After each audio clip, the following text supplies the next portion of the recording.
Gold, trusted gold buyers. మీరు తాకట్టు పెట్టిన బంగారాన్ని విడిపించి ఈ రోజు ఉన్న మార్కెట్ ధరకు కొనబడను.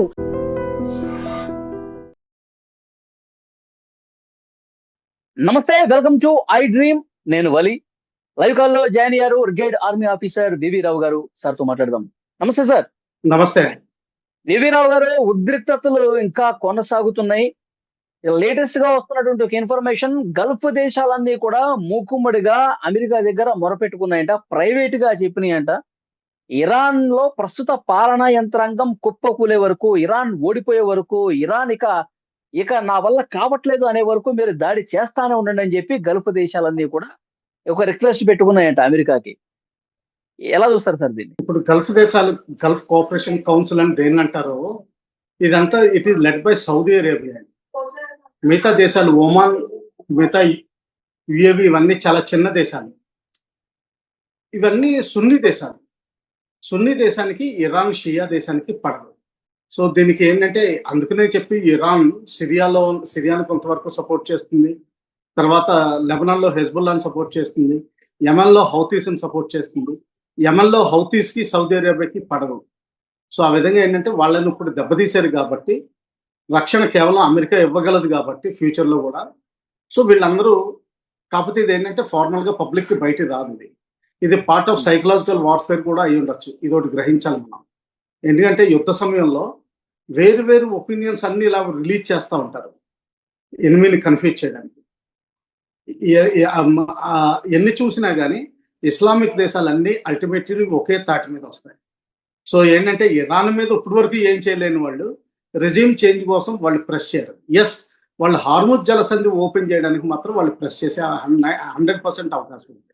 100% కాదు, 200%. అందులో డౌట్ ఏం లేదు. అయితే రెజ్యూమ్ చేంజ్ అన్నది మాత్రం వాళ్ళు నిజంగా ఇంట్రెస్టెడా కాదా అన్నది ఏంటంటే అది పార్ట్ ఆఫ్ సైకలాజికల్ వార్ఫేర్ కూడా కావచ్చు. అదేంటంటే అమెరికాకి బలం ఇస్తుంది, అంటే వాళ్ళ ఆపరేషన్స్ లాంచ్ చేయడానికి. ఇంకా సెకండ్ థింగ్ అంటారా, అమెరికా ఏమని చెప్తుంది, మేము వేరే పార్టీతో మాట్లాడుతున్నాం, వాళ్ళ గవర్నమెంట్ కాకుండా. అంటే ఏంటంటే గవర్నమెంట్ ఏదైతే ఇప్పుడు ఐఆర్జీసీ ఉందో, ఐఆర్జీసీ లెడ్ గవర్నమెంట్ దానికి వీళ్ళకి అమెరికాకి పడేటట్టు కనిపించట్లేదు. అందుకని చెప్పి నాన్ ఐఆర్జీసీ గవర్నమెంట్ ఏదైతే సివిలియన్ గవర్నమెంట్ ఉందో, వాళ్ళకు ఉన్న అసెంబ్లీ స్పీకర్, నేషనల్ పార్లమెంట్ కానివ్వండి, అసెంబ్లీ కానివ్వండి, దానికి ఉన్న స్పీకర్ ద్వారా వాళ్ళు చర్చలు జరుపుతున్నట్టు మనం అనుకోవచ్చు. అయితే వాళ్ళకి నిజంగా ఎంతవరకు నెగోషియేటింగ్ పవర్ ఉన్నదన్నది చాలా డౌట్. ఎందుకంటే ఐఆర్జీసీ ఫార్మ్ కంట్రోల్లో ఉంది ఇరాన్, అందులో డౌట్ ఏమీ లేదు. ఈ రోజు కూడా ఫార్మ్ కంట్రోల్లో ఉంది. ఇంకా పాకిస్తాన్ మీడియేషన్ అంటారు, అది ఫెయిల్ అయిపోయింది. పాకిస్తాన్కి మీడియేషన్ చేయగలిగే కెపాసిటీ లేదు ఎటువంటి. అది అనవసరం కదా సార్ పాకిస్తాన్ మీడియేషన్. ఎందుకంటే ఎవరైనా మీడియేషన్ చేయాలనుకున్న వాళ్ళు జనరల్గా ఒక నిజమైన పవర్ అయి ఉండాలి, ఏదో పవర్ ఉండాలి. ఎకనామిక్ పవర్ అన్న అయి ఉండాలి, లేకపోతే ఇంటర్నేషనల్లీ మంచి స్టాండింగ్ అన్నా ఉండాలి ఖతార్ లాగా, లేకపోతే ప్రపంచంలోనే మేము ఎప్పుడు న్యూట్రల్ స్టాండ్ తీసుకుంటామని స్విట్జర్లాండ్ లాంటి దేశం అన్న అయి ఉండాలి. అంతేగాని టెర్రరిజాన్ని సపోర్ట్ చేస్తా, యాంటీ షియా ఆపరేషన్స్, దేశంలో షియాలందరినీ చంపేస్తా, ప్రాపర్ సున్నీగా బిహేవ్ చేస్తా, సౌదీ అరేబియాతో ఒక ప్యాక్ట్ చేసుకుని ఇజ్రాయెల్లో ల్యాండ్ అయ్యి హమాస్ని డిసామ్ చేస్తామని పాలెస్టీనియన్స్కి ఎదురుగా చెప్తా, ఇటు ఇజ్రాయెల్ సపోర్ట్ చేస్తా, మళ్ళీ ఇజ్రాయెల్ని ఖండం చేస్తా, మా టెహ్రాన్లో మా ఎంబసీ పక్కన బాంబు పడింది అని చెప్పి దానికి ఇది చేస్తా, ఇవన్నీ చేస్తా ఉంటే అది కొంచెం కష్టం. పాకిస్తాన్ మీడియేషన్ అయితే ఎట్టి పరిస్థితుల్లో ఒప్పుకునే సిచ్యువేషన్ లేదు సార్. పాకిస్తాన్కి అంత స్తోమత లేదు. కేవలం ప్రపంచంలో 3 దేశాలు ఉన్నాయి, రష్యా, చైనా, ఇండియా. రష్యా అయితే యుక్రెయిన్లో ఆల్రెడీ ఇరుక్కుపోయింది కాబట్టి వాళ్ళకి కష్టం అవుతుంది. చైనా అయితే ఇరాన్ని పరోక్షంగా చాలా వరకు సపోర్ట్ చేస్తుంది. ఆపరేషన్స్లో కూడా కంబాట్ ఇన్ఫర్మేషన్, తర్వాత ఇంటెలిజెన్స్ వార్ఫేర్, సైబర్ వార్ఫేర్, తర్వాత శాటిలైట్ ఇమేజరీ, మిసైల్స్కి కావాల్సిన మెటీరియల్ ఇవన్నీ సప్లై చేస్తుంది. సో ఇందులో మోస్ట్ న్యూట్రల్ ఏజెన్సీ అన్ని కంట్రీస్కి acceptable, that is Palestine, Israel, Iran, America, అందరికీ ఏంటంటే ఇండియా. అటువంటి కంట్రీని ఇప్పుడు వరకు చాయిస్లోకి తీసుకురాలేదు. మనం కూడా వెయిట్ చేస్తున్నాం. అది ఎట్టి పరిస్థితుల్లోనూ ఎటువంటి మీడియేషన్ ఎంతవరకు జరుగుతుంది అన్నది చూడాలి. అయితే ఈరోజు మార్నింగ్ మాత్రం అక్కడ ఉన్న ఇస్ఫాన్ అన్న ఒక సిటీని తీవ్రంగా బాంబింగ్ చేసినట్టు విన్నాం. ఎందుకంటే మధ్యలో ఒక IAEA, international atomic energy agency, ఒక రిపోర్ట్ అవుట్ చేసింది. ఇప్పుడు వరకు ఎందుకు అవుట్ చేయలేదు, సడన్ గా ఈ రోజు ఎందుకు అవుట్ చేసింది అన్నది కొన్ని సందేహాలు ఉన్నాయి దాని మీద. వాళ్ళు ఏమంటారంటే లాస్ట్ జూలైలో జరిగిన ఆపరేషన్కి టైంకి మిగతా సిటీస్లో యురేనియం లేదు, అప్పటికే తరలించేశారు సేఫ్ ఏరియాకి. దానివల్ల ఈ అమెరికా అటాక్ చేసినా కానీ, బాంబింగ్ చేసినా కానీ శుద్ధి అయిన యురేనియం అంటే మ్యాక్సిమం శుద్ధి అయింది ఏంటంటే హాఫ్ ఎట్ అని అనుకోవాలండి. యాక్చువల్గా 99% యురేనియం శుద్ధి అయితే యాక్చువల్గా 50 కేజీస్ చాలు. 500 కేజీస్ అంటే 10 బాంబుల వరకు మెటీరియల్.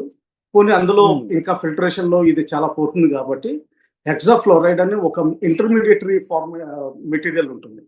దాన్ని సిలిండర్స్లోకి లోడ్ చేసి తీసుకెళ్లిపోయారని స్పష్టంగా కూడా చెప్పట్లేదు. బహుశా అయి ఉండొచ్చు అని ఒక ఇండివిజువల్ రిపోర్టర్ ద్వారా శాటిలైట్ ఇమేజరీ చదివి నేను ఇలా కంక్లూజన్కి వచ్చానని చెప్తున్నాను. కానీ ఆ రిపోర్ట్ వాడుకుని వీళ్ళు బాంబింగ్ చేశారు. అందులో వాళ్ళకున్న మిలిటరీ హెడ్ క్వార్టర్స్ బాజిత్ అని ఇంకోటి పారామిలిటరీ ఫోర్స్ ఏదైతే ఉందో దాని హెడ్ క్వార్టర్స్ కూడా ధ్వంసం చేయడం జరిగింది. అయితే ఇంకొక స్టేట్మెంట్, వింత స్టేట్మెంట్ వచ్చింది. హార్ముజ్ జలసంధి పూర్తిగా ఓపెన్ చేయకపోయినా మాకు పర్వాలేదు, అది మరి అదేంటో నాకు అర్థం కాలేదు. హార్ముజ్ జలసంధి ఓపెన్ చేయకపోతే, లేకపోతే అక్కడ ట్యాక్సెస్ ఇరాన్ వసూలు చేసుకోవడం మొదలు పెడితే మొత్తం యుద్ధంలో ఇరాన్ గెలిచినట్టే లెక్క. రెజిమ్ చేంజ్ కాకపోయినా కానీ వాళ్ళు వసూలు చేయడం స్టార్ట్ చేసేసారు కదా సార్. స్టార్ట్ చేశారు. అంటే అది ఎంతవరకు ఎఫెక్టివ్ అన్నది కొంచెం డౌట్ఫుల్ అండి. ఎందుకంటే కొన్ని అయితే షిప్స్ అక్కడి నుంచి స్మగ్లింగ్ రూట్ లో రావాలన్నట్టుగా చూస్తున్నాయి. అంటే ట్రాన్స్పాండర్స్, సిగ్నేచర్స్ అవాయిడ్ చేసి అందులో ఒక షిప్ ని వాళ్ళు దెబ్బతీయడం కూడా జరిగింది. ఇంకో షిప్ ని పేల్చేయడం కూడా జరిగింది. అది పాకిస్తాన్ ఫ్లాగ్ పెట్టుకుని అమెరికాకి కావాల్సిన ఆయిల్ తీసుకొస్తున్నారని ట్రై చేసినట్టు రిపోర్ట్ వచ్చింది. సో ఇలా చాలా కన్ఫ్యూజన్ జరుగుతుంది. అంటే ఏంటంటే అది పకడ్బందీగా ఆర్గనైజ్ సిస్టమ్ కింద లేదు. సో ఆ ఆర్గనైజ్ సిస్టంలో వాళ్ళు ఆల్రెడీ పార్లమెంట్ ఒక యాక్ట్ పాస్ చేసింది. సో ఆ యాక్ట్ ప్రకారం వాళ్ళు లీగల్గా ఇంప్లిమెంటేషన్ చేయాలని చూస్తారు. ఇది కొత్తగా జరుగుతున్న చర్య. అఫ్ కోర్స్ లాస్ట్ 400 years లో ఎప్పుడో జరిగిన యుద్ధాల్లో అది కంట్రోల్లోకి తీసుకున్నారనుకోండి. కాకపోతే ఎప్పుడు టోల్ ట్యాక్స్ వసూలు చేయలేదు. దాన్ని ఇంటర్నేషనల్ వాటర్ వే కిందే వదిలేశారు. అది కొత్తగా ఇరాన్ గెలిచినట్టు ఉంటుంది. తర్వాత వాళ్ళకి ఎకానమీ కొంచెం స్ట్రెంథన్ అవుతుంది. ఎందుకంటే పర్ డే 20 million rupees వాళ్ళకి వచ్చినా కానీ సంవత్సరానికి బోల్డంత డబ్బులు అవుతాయండి. సో అదేంటంటే నిజంగా ఎకనామిక్ క్రైసిస్ లో ఉన్న దేశానికి చాలా ఇంపార్టెంట్ అది. సార్ ఇప్పుడు నిన్న డొనాల్డ్ ట్రంప్ చెప్తా ఉన్నాడు, వీలైనంత త్వరగా ఒప్పందం చేసుకోవాలి, చాలా ఫాస్ట్ గా చేసుకోవాల్సిన అవసరం ఉంది, లేకపోతే మొత్తం పవర్ ప్లాంట్లు కావచ్చు అన్ని కూడా ధ్వంసం చేసి పడేస్తాము, కార్గు ద్వీపాన్ని స్వాధీనం చేసేసుకుంటాం అని చెప్పి ఆయన నిన్న ఒక హెచ్చరిక చేశాడు. ఇస్పాన్ మీద దాడులు చూస్తున్నాము, వీళ్ళేమో హర్ముజ్ టోల్ వసూలు చేస్తా ఉన్నారు. అంటే ఇంకా తీవ్ర స్థాయిలో జరిగే పరిస్థితి కనిపిస్తుంది సార్. మీరు గతంలో ఒకసారి అన్నారు డస్ట్ బాంబులు వేసే ఆలోచన కూడా చేస్తుంది ఇరాన్ అని. అవునండి, వాళ్ళ దగ్గర ఇప్పుడు 60% పైన అంటే 70% వరకు ఎన్రిచ్ అయిన యురేనియం హాఫ్ ఎ టన్ ఉంది. ఆ హాఫ్ టన్ కూడా ఎక్కువ మెటీరియల్ వాడి ఒక అణుబాంబు యాక్చువల్గా తయారు చేయొచ్చు, అది కూడా ఉంది. అది ఎఫెక్ట్ ఫుల్లీ ప్రాపర్ అణుబాంబు కింద పనిచేయకపోయినా కానీ రేడియేషన్ ఎక్కువ ఉండి, ఎస్పెషల్లీ క్రిటికల్ కంట్రీస్, ఇప్పుడు కార్క్ ఐలాండ్ ని క్యాప్చర్ చేశారనుకోండి అమెరికన్స్, దాని 90% ఎకానమీ దెబ్బతింటుంది ఇరాన్. అందుకని చెప్పి వాళ్ళు ఏం చేస్తారంటే కార్క్ ఐలాండ్ మీద ఈ డర్టీ బాంబు వేసే అవకాశం కూడా ఉంది. లేకపోతే సౌత్ ఇజ్రాయెల్లో వేసే అవకాశం ఉంది. ఎక్కడైతే ఇజ్రాయెల్ మనుగడ ప్రాబ్లం వస్తుందో అక్కడ ఇంకా నివాసయోగ్యం కాకుండా మాకు దొరకపోతే మీకు కూడా దొరకనివ్వన్నట్టుగా చేసే అవకాశం ఉంది. ఎందుకంటే ఆ ఏరియాలో హమాస్ ఆపరేట్ చేయదు, హిజ్బుల్లా ఆపరేట్ చేయదు. కర్గు మీద అంటే ఇప్పుడు వాళ్ళ కన్ను వాళ్ళే కూర్చుకుంటారా? కర్గు మీద డస్ట్ బాంబ్ వేస్తారా వాళ్ళు? ఇప్పుడు పాకిస్తాన్ పద్ధతిలో కూడా చూస్తే సయాలకోట్లో already tactical nuclear weapons move చేసి కూర్చున్నారనిపిస్తుంది. ఇండియన్ అటాక్ హెవీగా జరిగితే వాళ్ళ మీద ఢిల్లీ సెకండ్ వరల్డ్ వార్లో రెడ్ ఓవర్ రెడ్ అని ఒక టాక్టిక్స్ అనేవారు. రెడ్ ఓవర్ రెడ్ అంటే నేను ఎలాగే చనిపోతాను కానీ మిమ్మల్ని కూడా బతకను, దీన్ని ఒక టాక్టిక్స్ అంటారు. అంటే నాకు దొరకపోతే మిమ్మల్ని కూడా దొరకను. అలాంటి ప్రయత్నం కూడా జరుగుతాయి, అదే సందేహం ఏం లేదు. ఎట్టి పరిస్థితులను ఎందుకంటే పాలెస్టీన్ వాళ్ళు ఏమంటారంటే జోర్డాన్ రివర్ కి వెస్ట్ సైడ్ ఏదైతే సముద్రం వరకు ఉందో ఆ ప్రాంతం అంతా మాదంటారు. అలాగే ఇజ్రాయెల్ కూడా సేమ్ ప్రాంతం ఉంటుంది. సో ఆ ప్రాంతాన్ని నిర్వీర్యం చేయడానికి ఎస్పెషల్లీ సౌత్ లో ఈజిప్ట్ బోర్డర్ సినాయ్ డెజర్ట్ అన్నది పాపులేషన్ చాలా తక్కువ ఉంటుంది. ఇజ్రాయలీస్ ఎక్కువ ఉంటారు, హమాస్ తక్కువ ఉంటారు, వెస్ట్ బ్యాంక్ లో పాలెస్టీనియన్స్ ఉంటారు, నార్త్ లో లెబనాన్ లో షియా ముస్లిమ్స్ ఉంటారు. అందుకని చెప్పి సౌత్ లో ఉపయోగించే అవకాశం కూడా ఉంది, అక్కడ కూడా ఒకటి ఉంది. సో ఏ విధమైన టార్గెట్ సెలెక్ట్ చేసుకుంటారన్నది వేరే సంగతి అండి. సౌదీ అరేబియా మీద కూడా ప్రయోగించవచ్చు, ఎందుకంటే వాళ్ళకి సున్నీ కంట్రీ ఆధిపత్యం కోసం సౌదీ అరేబియా మీద కూడా ప్రయోగించవచ్చు. ఇక యుద్ధ సమయంలో చాలా వరకు వార్తలు మనం నమ్మకూడని వార్తలు వస్తూ ఉంటాయి, అంటే కన్విన్సింగ్ గా ఉంటాయి, స్టేట్మెంట్ ఇచ్చినట్టు ఉంటాయి, ఎక్కడో దగ్గర లింక్ కనిపిస్తుంది. కానీ క్లట్టర్లోంచి చూడాల్సిన అవసరం మనకు చాలా ఉంటుంది. క్లట్టర్లోంచి చూసేది ఏంటంటే ఈ రోజున ఇరాన్కి కూడా అమెరికాకు కూడా యుద్ధం చేయాలని లేదు.